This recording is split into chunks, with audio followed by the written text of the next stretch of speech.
Bismillahirrahmanirrahim. Assalamualaikum warahmatullahi ta'ala wabarakatuh dan salam sejahtera. Salam Malaysia Madani, salam pendidikan bermutu, insan terdidik, negara sejahtera. Selamat datang ke daerah Petaling Perdana. Selamat datang ke Karnival Fitrah Murid Orang Asli, KAFWA, dan Karnival Fitrah Kasih, KAFIKA, Murid Sekolah Jenis Kebangsaan Peringkat Negeri Selangor tahun 2026. Semoga karnival ini menjadi medan untuk memupuk adab, nilai murni, perpaduan serta mencungkil bakat dan potensi murid secara holistik. Syabas dan tahniah kepada semua pihak yang terlibat dalam menjayakan program ini.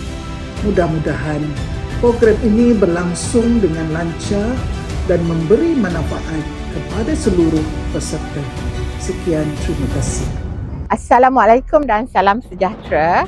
Saya Puan Nik Hasni binti Nik Abdullah, Guru Besar SK Dato' On Jaafar, Kompleks Sekolah Wawasan yang merupakan satu-satunya sekolah wawasan yang masih berdiri teguh dengan 3 aliran pendidikan iaitu SK, SJKC dan SJKT di Malaysia.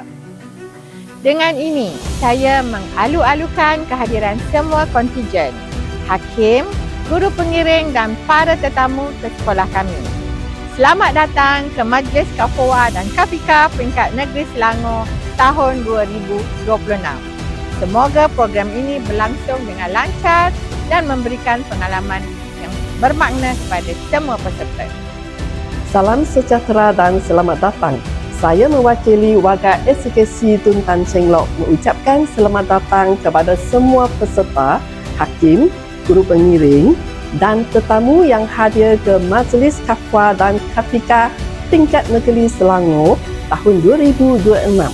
Semoga program ini menjadi satu platform terbaik untuk anak murid kita untuk menyerahkan bakat dan potensi murid kita.